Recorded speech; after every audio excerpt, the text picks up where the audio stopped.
우리가 살아가는 시대를 흔히 AI 시대라고 부릅니다. 불과 몇 년 전만 해도 인공지능은 먼 미래의 이야기처럼 들렸지만 이제는 우리의 일상 안에 깊이 들어와 있습니다. 스마트폰이 질문에 답하고 자동차가 스스로 주행하며 인공지능이 글을 쓰고 그림을 그리는 시대가 되었습니다. 많은 사람들은 AI가 인간을 대체할 것이라고 말합니다. 그래서 사람들은 더욱 뛰어난 능력을 갖추기 위해 노력하고 있습니다. 그러나 흥미로운 것은 전문가들이 오히려 다른 이야기를 한다는 사실입니다. AI 시대를 이기는 협업의 힘이라는 책은 매우 흥미로운 질문을 던집니다. AI가 인간의 일을 대신하는 시대에 인간에게 가장 필요한 역량은 무엇인가? 라는 질문입니다. 많은 사람들은 더 뛰어난 기술이나 더 많은 지식을 떠올립니다. 그러나 저자는 의외의 답을 제시합니다. 그것은 바로 협업입니다. 이 책은 애플과 마이크로소프트 같은 혁신적인 기업들이 성장할 수 있었던 이유가 뛰어난 개인 몇 명 때문이 아니라 서로 다른 사람들이 협력하는 문화에 있다고 설명합니다. 또한 AI 시대에는 혼자 모든 문제를 해결하는 사람보다 다른 사람들과 함께 협력하여 문제를 해결하는 사람이 더욱 가치 있는 인재가 된다고 합니다. 사람은 공동체 안에서 혼자보다 함께 할 때 더 큰 힘을 발휘합니다. 다양한 사람들의 생각과 경험, 그리고 서로 다른 역할이 연결될 때 혼자서는 만들 수 없는 더 큰 결과를 이루게 됩니다. 실제로 우리 몸을 생각해 보아도 그렇습니다. 눈만 있다고 살아갈 수 없고 손만 있다고 움직일 수 없습니다. 각기 다른 기관들이 서로 협력할 때 비로소 건강한 몸이 됩니다. 그런데 놀랍게도 성경은 이 원리를 말씀하고 있습니다. 오늘 본문 고린도전서 12장은 다양한 은사 하나의 몸이라는 주제를 중심으로 성령께서 각 사람에게 서로 다른 은사를 주시지만 모두가 그리스도의 몸인 교회를 세우기 위해 존재한다는 사실을 알려줍니다. 사도 바울은 교회를 그리스도의 몸에 비유하며 각 사람이 서로 다른 역할을 가지고 있지만 한 몸을 이루어야 한다고 말씀합니다. 바울은 이 비유를 통해서 고린도 교회에 전하고자 하는 의도가 있었습니다. 그 당시 고린도 교회는 교회 안에 몇 가지 어려움들이 있었습니다. 첫째는 분열이 있었습니다. 어떤 이는 바울에게, 어떤 이는 아볼로에게, 어떤 이는 게바에게, 어떤 이는 그리스도에게 속했다고 말하며 사람을 중심으로 편이 갈리고 경쟁하는 분위기가 있었습니다. 둘째는 은사의 우열을 가리고 있었습니다. 방언을 하는 사람들은 자신이 더 영적이라고 생각했습니다. 눈에 잘 드러나는 은사를 가진 사람들이 존중받았습니다. 반대로 드러나지 않는 은사를 가진 사람들은 자신을 열등하게 여기거나 다른 사람들에게 무시당하기도 했습니다. 즉, 하나님이 주신 은사가 섬김의 도구가 아니라 자랑의 도구가 되어 버렸습니다. 셋째는 공동체보다 개인을 앞세웠습니다. 성찬을 함께 나누는 자리에서도 부유한 사람은 먼저 와서 자기들끼리 먹고 마셨고 가난한 사람은 소외되었습니다. 예배에서도 질서보다 자기 은사를 드러내는 데 관심이 많았습니다. 본문 12절 말씀 함께 읽겠습니다. 몸은 하나인데 많은 지체가 있고 몸의 지체는 많으나 한 몸임과 같이 그리스도도 그러하니라. 아멘. 교회의 참모습을 인간의 몸에 비유하고 있습니다. 인간의 몸에는 팔, 다리, 눈, 코, 입, 귀 등과 같이 여러 지체가 있습니다. 이 모든 것이 제각기 독립적인 기능을 합니다. 다리만 있으면 팔이 없어도 걸을 수 있고, 눈만 있으면 귀가 없어도 볼 수 있습니다. 그렇다고 하여서 몸이 분리될 수는 없습니다. 몸을 떠난 다리가 걸을 수 없고, 몸을 떠난 팔은 아무것도 잡을 수 없습니다. 결국에는 둘 다 썩어 없어질 뿐입니다. 그렇게 지체가 그렇기에 각기 다양한 기능을 가지고 있더라도 반드시 몸에 붙어 있어야 합니다. 그렇게 지체가 몸에 붙어 있을 때 비로소 몸은 온전해집니다. 교회도 마찬가지입니다. 교회는 서로 다른 지체가 한 몸으로 살아가는 곳입니다. 로마서 12장 5절 말씀 함께 읽겠습니다. 이와 같이 우리 많은 사람이 그리스도 안에서 한 몸이 되어 서로 지체가 되었느니라. 아멘. 바울은 많은 사람이라고 말씀합니다. 교회에는 모두가 다릅니다. 성격이 다르고 세대가 다르며 직업이 다르고 은사가 다릅니다. 그러나 모두가 그리스도 안에서 한 몸을 이루고 있습니다. 하나님은 모든 사람을 똑같이 만들지 않았습니다. 이어서 그리스도 안에서라고 말씀합니다. 우리 모두는 예수 그리스도 때문에 하나가 된 사람들입니다. 예수님께서 우리를 구원하시고 한 가족으로 부르셨기에 우리는 서로 연결되어 있습니다. 그리고 바울은 단순히 한 몸이라고만 하지 않고 서로 지체가 되었느니라고 말씀합니다. 이 말씀은 성도들이 서로 연결되어 있으며 서로에게 영향을 미치는 존재라는 말씀입니다. 교회의 힘은 모두가 동일한 모습에서 나오는 것이 아닙니다. 각자의 다양성이 서로 연합될 때 더욱 아름다운 공동체가 될 수 있습니다. 그 대표적인 예가 바로 예수님께서 세우신 12제자입니다. 예수님께서 부르신 12제자 가운데는 서로 다른 성격과 배경을 가진 사람들이 있었습니다. 베드로는 먼저 나서고 행동이 빠른 사람이었습니다. 예수님을 따라 물 위로 걸어가겠다고 나서기도 했고, 예수님을 잡으러 온 사람들에게 칼을 휘두르기도 했습니다. 생각보다 행동이 앞서는 모습을 보여주었습니다. 반면 도마는 예수님의 부활을 쉽게 받아들이지 못하고 직접 확인한 후 믿으려 했습니다. 예수님의 손에 있는 못자국과 옆구리를 직접 보아야 믿겠다고 말했습니다. 또한 마태는 세리였고 시몬은 열심당원이었습니다. 세리는 당시 로마의 세금 징수 체계와 관련된 사람으로 유대인들에게 부정적인 인식을 받았고, 열심당원은 로마의 지배에 강하게 저항하던 사람들이었습니다.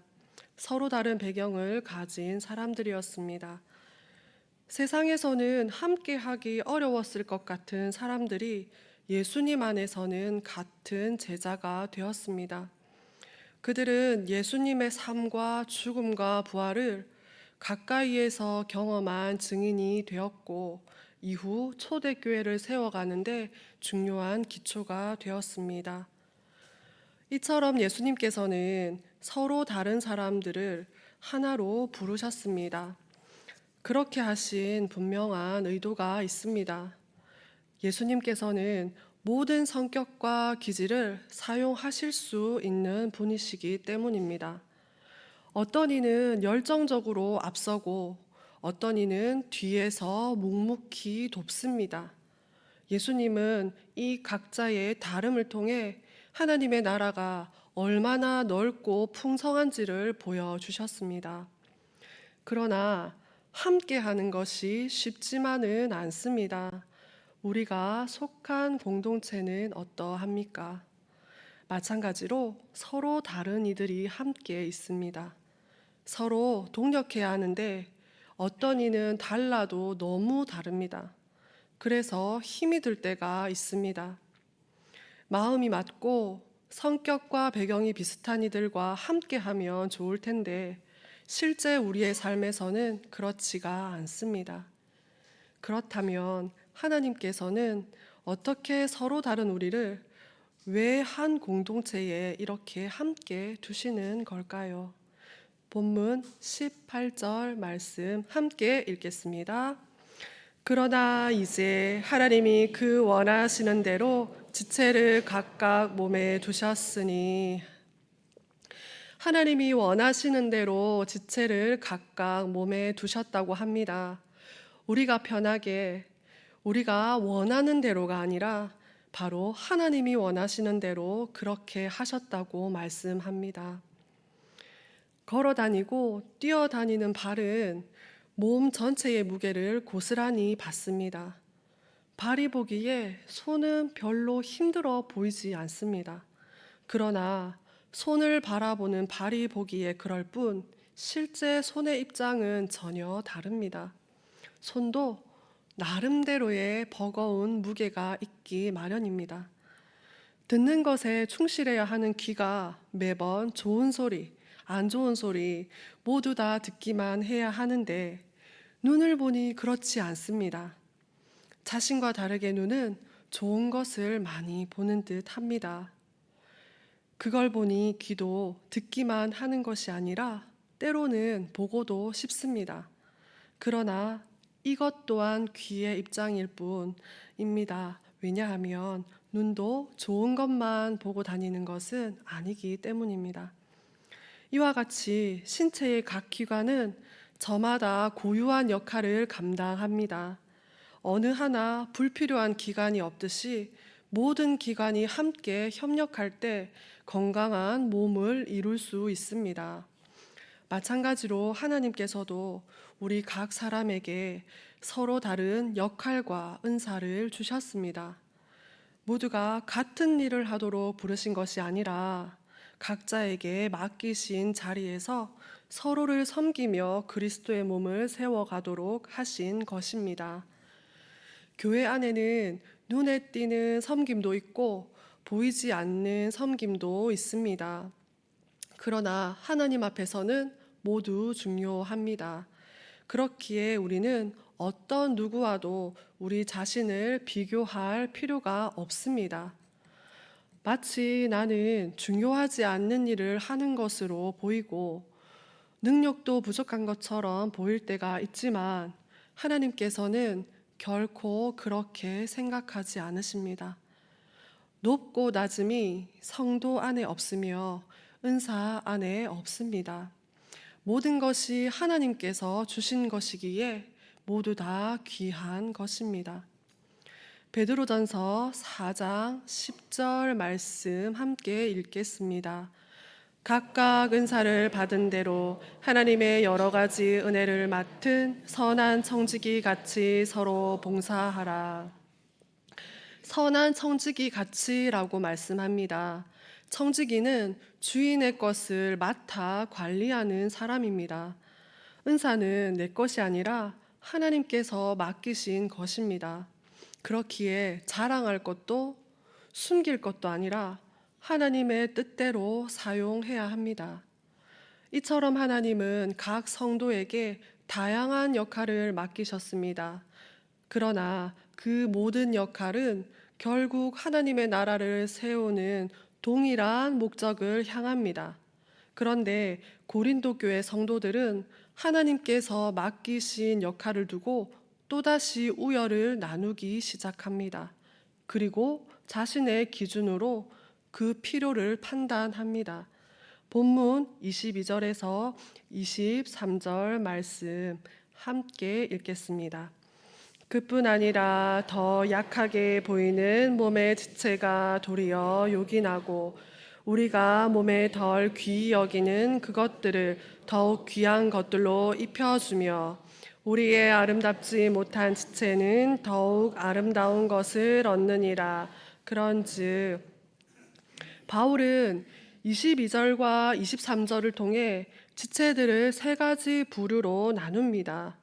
첫 번째가 더 약하게 보이는 지체이고, 두 번째가 덜 귀히 여기는 지체이며, 세 번째는 아름답지 못한 지체입니다. 더 약하게 보이는 지체에서 더 약이라 번역된 단어는 더 허약한이라는 뜻이나 실제로는 보잘것없는 정도의 의미로 쓰입니다. 그리고 보이는으로 번역된 단어는 보다라는 뜻을 지닌 단어의 현재 분사형으로 실상은 그렇지 않지만 그렇게 보인다는 뜻을 나타냅니다. 실상은 약하지 않은데 어떤 지체가 더 약한 지체로 보이는 것은 결국 그렇게 바라보는 지체의 교만한 시선 때문일 수 있다는 말입니다. 이것을 향한 고린도 교인들의 어리석음에 대한 바울의 날카로운 지적이자 책망입니다. 이제 바울은 사람들에게 무시당할 수도 있는 지체들의 세 가지 부류 가운데 두 번째 부류를 언급합니다. 바로 덜 귀히 여기는 지체들입니다. 사람들은 자신의 기준으로 어떤 지체는 더 중요하고 어떤 지체는 덜 중요하다고 생각하기 쉽습니다. 하지만 우리의 몸을 가만히 생각해 보면 그렇지 않습니다.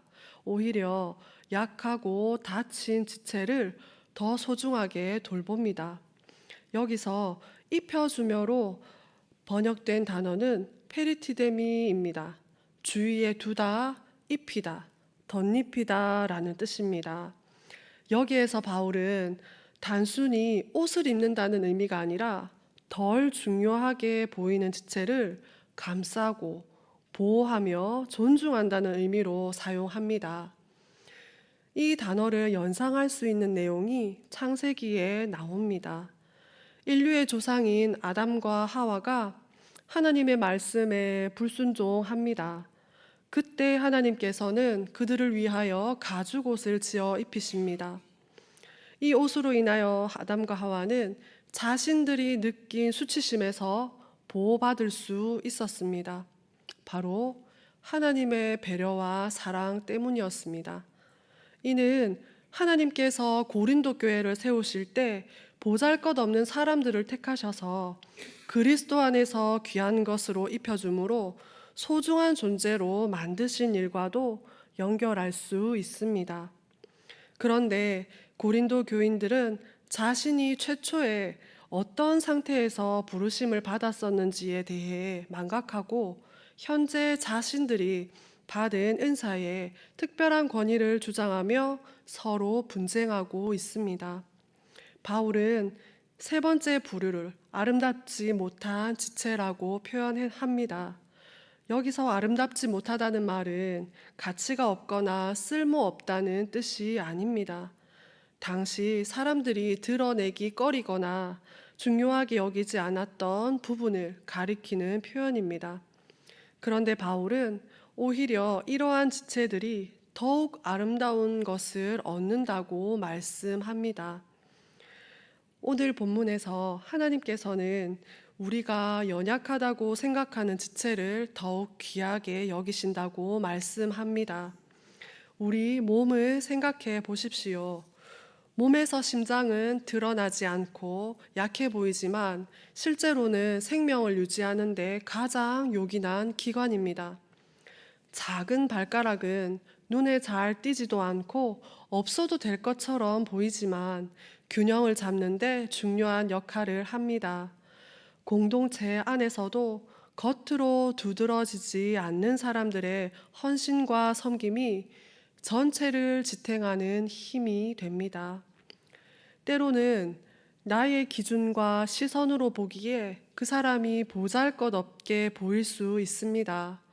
그러나 이 또한 하나님의 기준과 일치하지 않습니다. 교회는 어떤 곳입니까? 교회는 서로의 부족함을 정죄하는 곳이 아니라 품어주는 곳이어야 합니다. 세상은 끊임없이 비교하고 경쟁하며 살아갑니다. 다른 사람보다 앞서야 성공한 사람이라고 이야기합니다. 하지만 그 경쟁 속에서 누군가는 이기고 누군가는 지게 되어 있습니다. 누군가의 성공은 다른 누군가의 실패 위에 세워지기도 합니다. 그러나 하나님께서는 교회를 전혀 다른 방식으로 세우셨습니다.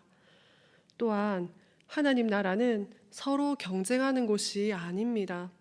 손이 발과 경쟁하지 않고 눈이 귀보다 더 중요하다고 주장하지 않는 것처럼 교회 안에서도 각 사람은 하나님께서 맡기신 역할과 은사를 따라 서로 세우도록 부름을 받았습니다.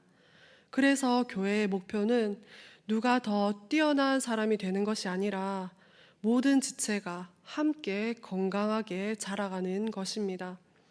그리고 교회는 예수 그리스도의 사랑 안에서 서로 존중해야 합니다. 하나님께서는 각 사람을 서로 다른 모습으로 창조하셨고 각 사람에게 서로 다른 은사와 역할을 맡기셨습니다. 존중은 상대를 나보다 높인다는 의미가 아니라 하나님께서 그 사람에게 주신 가치와 역할을 인정하는 것입니다. 마태복음 18장 22절 말씀 함께 읽겠습니다. 예수께서 이르시되 내게 이르노니 7번뿐 아니라 7번을 7번까지라도 할지니라. 베드로가 예수님에게 형제가 나에게 잘못하면 몇 번이나 용서해야 합니까? 라고 묻자 예수님은 7번뿐 아니라 7번을 70번까지라도 해야 한다고 말씀하셨습니다. 예수님이 강조하신 것은 단순히 여러 번 용서하라는 행동 지침이 아니라 우리가 먼저 용서받은 존재임을 깨닫고 살아가야 한다는 사실입니다. 예수님은 이 말씀을 설명하시기 위해 왕과 하인의 비유를 들려주셨습니다. 하인이 왕에게 큰 빚을 지고 갚지 못했을 때 왕은 그 빚을 모두 탕감해 주었습니다. 그러나 용서받은 하인은 그 친구에게 빚을 갚으라고 하며 자신에게 빚진 친구를 용서하지 않았습니다. 이를 알게 된 왕은 하인을 꾸짖으며 자신이 받았던 용서를 기억하지 못한 그의 모습을 책망했습니다. 이 비유는 하나님께서 베푸시는 용서가 얼마나 크고 조건 없는 사랑인지 보여주며 동시에 우리가 어떤 존재인지를 드러냅니다. 성경은 우리가 하나님께 용서받은 존재임을 분명히 말합니다. 우리가 다른 사람을 용서할 수 있는 이유는 우리의 힘이나 성품 때문이 아니라 이미 우리에게 헤아릴 수 없는 용서를 베풀어 주신 하나님 때문입니다. 우리가 하나님께 받은 이 용서와 사랑을 기억할 때 비로소 다른 사람을 향해 용서와 사랑을 실천할 수 있습니다. 다른 사람을 바라보는 마음과 태도가 달라질 수 있습니다. 우리는 내 마음에 들지 않는 사람조차 이 태도를 갖추고 대해야 합니다. 나의 인격이 훌륭하거나 상대가 그럴 만한 자격을 갖추어서가 아니라 이미 우리가 그리스도의 사랑 안에서 이렇게 용서받고 용납받은 존재이기 때문입니다. 또한 우리가 어떠한 태도로 서로를 대해야 하는지 성경은 말씀하고 있습니다. 에베소서 4장 32절 말씀 함께 읽겠습니다. 서로 친절하게 하며 서로 용서하기를 하나님이 그리스도 안에서 너희를 용서하심과 같이 하라. 우리는 상대를 배려하고 따뜻하게 대하며 작은 말과 행동 속에서 그리스도의 사랑을 나타내야 합니다. 내가 하는 말로 인하여 상대의 마음에 상처를 주지 않아야 합니다. 그리고 상대의 연약함과 아픔을 공감하고 긍휼히 여기는 마음을 가져야 합니다. 또한 공동체 안에는 실수와 상처가 생길 수 있지만 하나님께서 우리를 용서하신 것처럼 서로를 용서해야 합니다. 본문 25절 말씀 함께 읽겠습니다. 몸 가운데서 분쟁이 없고 오직 여러 지체가 서로 같이 돌보게 하셨느니라. 아멘. 우리 모두는 완성된 존재가 아닙니다. 계속해서 예수 그리스도 안에서 함께 지어져 가는 중입니다. 서로가 다르고 살아온 삶의 환경이 다르며 타고난 기질도 다르고 현재의 삶의 환경도 다 다릅니다. 심지어 좋아하는 것도 다르고 싫어하는 것도 다르며 각자가 예민하게 여기는 부분도 다 다릅니다.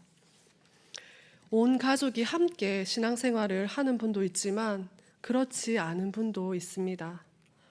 몇 대째 대를 이어 신앙생활 하는 분도 있지만 태어나서 처음으로 교회에 나오는 분도 있습니다. 기존 교인분들에게 익숙하고 당연한 것이 처음 교회에 나오셔서 신앙생활 하시는 분들에게는 낯설기만 한 것일 수도 있습니다. 그렇다면 우리는 어떻게 해야 할까요? 처음 교회에 나오시는 분 중에 이른 시간 안에 인격적으로 하나님을 만나는 분도 있습니다. 그러나 눈에 보이지 않는 하나님을 만나기 전에 바로 눈앞에 보이는 사람을 먼저 만나게 되어 있습니다. 오래전 제가 20살 때였습니다. 그 당시 저의 삶이 고단했던지 문득 어릴 적 몇 번 가보았던 교회가 생각이 났습니다. 그리고 하나님이 궁금해지기 시작했습니다. 그래서 교회에 가기로 하였는데 막상 어느 교회를 가야 하는지 도무지 알 수가 없었습니다. 그런데 마침 제가 이전에 아르바이트를 했던 곳에 사장님 생각이 났습니다. 그분이 항상 성경책을 들고 다니신 것이 기억났습니다. 그래서 그분께 연락드렸습니다. 그리고 제가 교회를 다니고 싶다고 말씀드렸습니다. 한때 자신의 가게에서 아르바이트를 했던 청년이 그동안 아무런 연락이 없다가 다짜고짜 전화를 해서는 교회를 가고 싶다고 한 것인데 그분은 주일에 자신의 집과는 멀리 떨어진 저희 동네에서 만나자고 곧바로 말씀하셨습니다. 그리고 그 주일 저는 그분의 인도로 교회 청년부에 등록하게 되었습니다. 그렇게 그분은 저를 청년부 목사님께 안내해 주시고 제게 성경책도 선물로 주셨습니다. 그리고 청년부 목사님께 저를 정말 잘 부탁드린다고 거듭 말씀하셨던 기억이 있습니다. 저는 그 당시 하나님을 인격적으로 만나기 전이었고 하나님에 대한 지식도 없을 때였습니다. 그러나 저를 인도해 주신 그분을 통해 저는 하나님이 어떤 분인지 예상할 수 있었습니다. 그때 저는 하나님께서 나를 사랑하고 계시는 것과 동시에 나를 살피고 계시는 것을 깨달을 수 있었습니다. 왜냐하면 그분이 저를 그렇게 살피시고 돌보아 주셨기 때문입니다. 그런데 우리는 우리 신앙생활의 여정에 좋은 분도 만나지만 그렇지 않은 경우도 많이 있습니다. 유난히 날이 선말로 우리를 아프게 하시는 분들도 만나게 됩니다. 그러나 시간이 한참 지난 지금의 제가 그분들을 기억하지는 않습니다. 그 대신 저에게 애정을 가지고 대해주시고 하나님께 인도해 주시고 저를 살펴봐 주셨던 그분은 제가 기억하고 있습니다. 이처럼 우리 교회 공동체 안에서 서로를 돌보아 줄 수 있습니다. 다른 지체를 통하여 돌봄을 받을 수 있습니다. 주님은 몸이 된 교회를 이루는 여러 성도를 통해서 연약한 지체를 일으켜 세우십니다. 실제로 우리가 서로 도움을 주고받을 때 우리의 연약한 부분이 온전해집니다. 연약했던 다른 지체가 온전해지며 부족했던 내가 성숙한 그리스도인이 되는 것입니다. 톨스토이의 단편 소설 사람은 무엇으로 사는가에서 가난한 구두장이 시몬은 어느 날 교회 옆에서 추위에 떨고 있는 한 남자를 발견합니다. 처음에는 자신의 형편도 어려워 도와주기 힘들다고 생각하지만 결국 그에게 옷을 입히고 집으로 데려와 돌봅니다. 그 남자의 이름은 미하일입니다. 그는 사실 하나님께 벌을 받은 천사였고 인간 세상에서 세 가지 질문의 답을 깨달아야 했습니다. 첫째, 사람 안에는 무엇이 있는가? 둘째, 사람에게 허락되지 않은 것은 무엇인가? 셋째, 사람은 무엇으로 사든가입니다. 그 답은 이렇습니다. 첫째, 사람 안에는 사랑이 있습니다.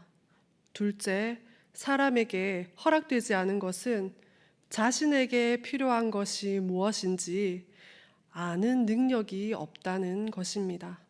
셋째, 사람은 사랑으로 산다는 것입니다.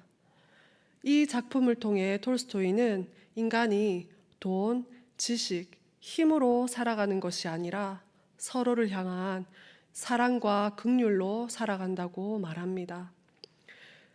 각 지체가 서로 도읍으로써 아름다움을 갖출 수 있습니다. 우리 안에 서로를 향한 사랑과 긍휼함이 있어야 그것이 가능합니다. 완전한 성도, 온전한 성도는 없습니다. 우리는 모두 불완전하고 연약합니다. 그러나 우리가 서로를 돕기 시작할 때 온전한 아름다움을 이룰 수 있습니다. 이것이 바로 주님께서 한 몸을 세우시는 방법입니다. 교회는 하나님께서 세우신 가장 아름다운 협력 공동체입니다. 우리 모두가 그리스도의 몸의 지체로서 서로 연결되어 한 공동체를 이루어 갈 때 하나님께서 목적하신 방향대로 이루어져 갈 수 있습니다. 오늘 말씀을 통해 우리는 기억하기를 소망합니다. 장점만 존재하는 개인이 없습니다. 그리고 단점만 존재하는 개인도 없습니다. 나의 장점이 상대의 장점보다 뛰어나지 않을 수 있고 나의 단점이 상대의 단점보다 작지 않을 수 있습니다. 우리 모두는 하나님의 뜻에 따라 각각의 고유한 속성을 가지고 태어난 존재이기 때문입니다. 사랑하는 여러분, 우리가 나와 다르다고 하여서 밀어내지 않고 혹은 나와 결이 너무 같다고 하여서 그 사람만 수용하고 함께 하려는 것이 아니라 서로를 품어주고 함께 지어져 갈 수 있기를 소망합니다. 우리 자신을 타인과 비교하지 말고 맡겨진 역할에 충성할 수 있기를 소망합니다. 그리고 서로를 존중하고 사랑하는 우리 공동체가 되기를 소망합니다. 그럴 때 우리 교회는 더욱 건강한 그리스도의 몸이 될 것이며 세상 속에서 하나님의 영광을 나타내는 공동체가 될 수 있습니다. 함께 기도하겠습니다. 너희는 그리스도의 몸이요 지체의 각 부분이라. 아멘. 사랑과 은혜가 풍성하신 하나님 아버지, 오늘 고린도전서 12장의 말씀을 통해 우리가 그리스도의 몸이며 각 사람은 몸의 소중한 지체임을 알게 하시니 감사합니다. 하나님, 우리에게 서로 다른 모습과 은사를 주셨지만 어느 한 사람도 필요 없는 존재가 아님을 기억하게 하옵소서. 나와 다른 이들을 귀하게 여기고 서로 사랑하며 서로를 도와 하나님의 몸을 아름답게 세워가는 믿음의 자녀들이 되게 하옵소서. 교회 안에서 예수님의 손이 되어 섬기고 예수님의 발이 되어 복음을 전하며 예수님의 입이 되어 따뜻한 말을 하고 예수님의 마음을 품고 서로를 사랑하는 삶을 살게 하옵소서. 우리가 모두 함께 할 때 하나님께서 기뻐하시는 아름다운 공동체가 이루어지게 하옵소서. 우리를 한 몸 되게 하신 예수 그리스도의 이름으로 기도드립니다. 아멘.